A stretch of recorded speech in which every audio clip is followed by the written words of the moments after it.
Brock Purdy, 49ers quarterback, suffered and here's where we go from yucking it up to trying to be serious about it, because it's a serious long-term injury. You can see my face gradually changing to serious news face.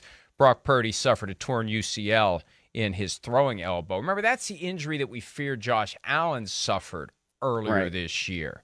And he ended up playing through it. He didn't have a torn UCL. Brock Purdy does. He's expected to miss 6 months. Now, he's getting second opinions on whether or not he needs surgery on the elbow, and there's different types of surgery. You can go full-blown Tommy John, which can be, a serious situation, but it can also make you better on the other end. It makes your elbow stronger than it naturally is if it all works the right way. And, of course, every surgery that ever happens to a professional athlete is always a success until it isn't.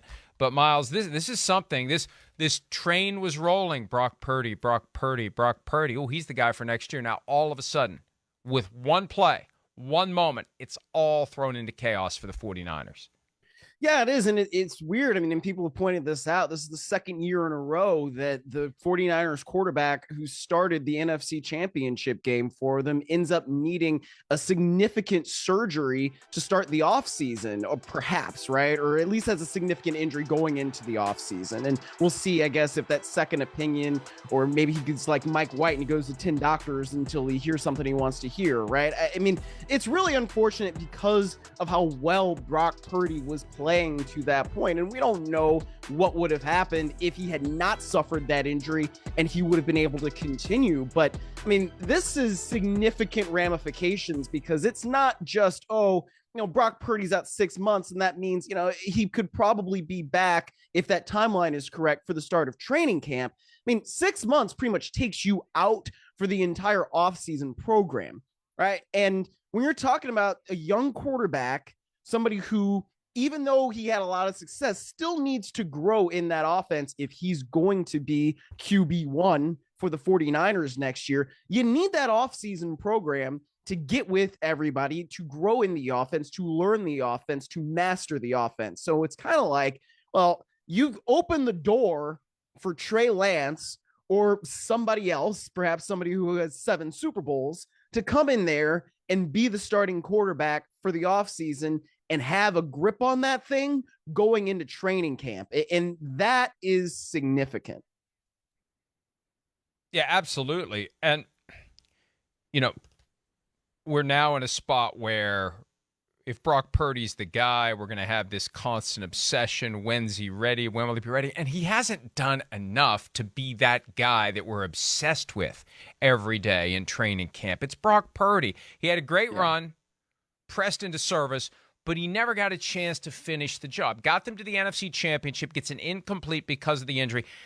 I thought, if anything, it would be a game where he has multiple turnovers and they have to decide, can we trust this guy week in and week out? And you never want to, and even though injuries are possible, you never want to say it out loud as it relates to one specific guy, because then if it happens, you know what you did? You jinxed him by talking about it.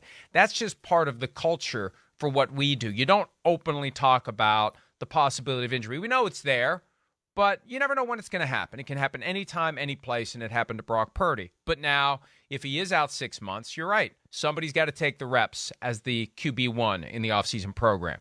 We don't know where Trey Lance is physically. He had to have another procedure to have hardware taken out of his ankle, which isn't all that uncommon, but still, he's recovering from a serious injury that happened back in week 2. Jimmy Garoppolo is due to become a free agent. No one expects him to re-sign with the 49ers. Crazier things have happened between Garoppolo and the 49ers since August, when we thought he was done and he stayed. So you can't rule out entirely the possibility of Garoppolo coming back. And then you've got Tom Brady hovering over everything. Tom Brady, who wanted to sign with the 49ers in 2020, and the 49ers politely said no thank you.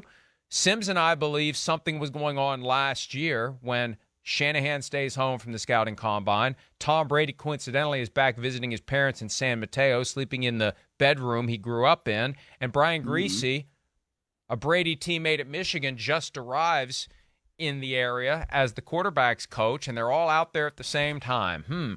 Just weeks after the Tom Brady path to Miami had been blown up. How interesting that was. And now this year, you don't have the Buccaneers contract to navigate. So this may be the time where it all finally lines up. And that Brock Purdy injury may have been the thing that kicks the door open for Tom Brady to finally play Myles for the team that he grew up rooting for.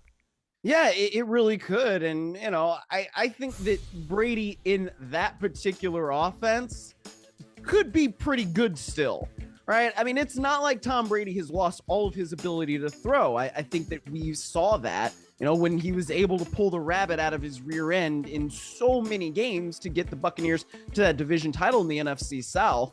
And you go to someplace like San Francisco where you have weapons like Deebo Samuel and Christian McCaffrey and Brandon Ayuk and Elijah Mitchell and George Kittle, and the list goes on and on and on.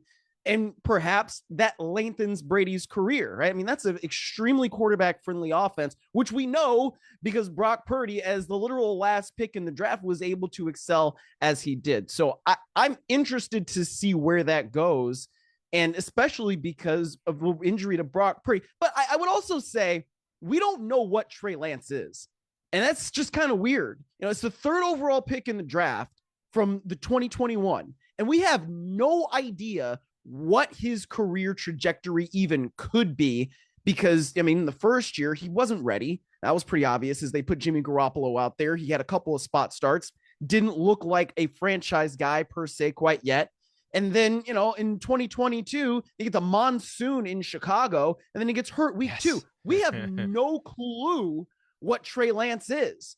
So if perhaps Tom Brady doesn't go there, there's at least should be a competition between Brock Purdy and Trey Lance, but who knows what he can be. I find the whole thing fascinating, Mike. Especially because the 49ers gave up so much to get Trey Lance, and I felt bad for Trey Lance from the moment that happened. It puts undue extra pressure on a guy who already walks through the door with a ton of pressure as the 3rd overall pick in the draft. You're not just the 3rd overall pick. You're the guy in whom the team has invested 3 first-round picks and a 3rd-round pick. Now go out there and be Joe Montana and Steve Young rolled into one. Gee, thanks. No pressure whatsoever for me, a guy who played at North Dakota State and didn't play at all in 2020 or hardly played because of the COVID situation. Yeah, thanks a lot for that. No pressure indeed. So I was fascinated by the outcome of this poll. We flashed it up there. There's still time to vote if you'd like to vote at Twitter. You really can't change the numbers much at this point. 34,000 plus have voted. 25%, 1 out of 4, have Tom Brady as the week 1 starter. Think of how significant that is. 1 in 4 who responded didn't pick the 2 guys who are under contract for next year.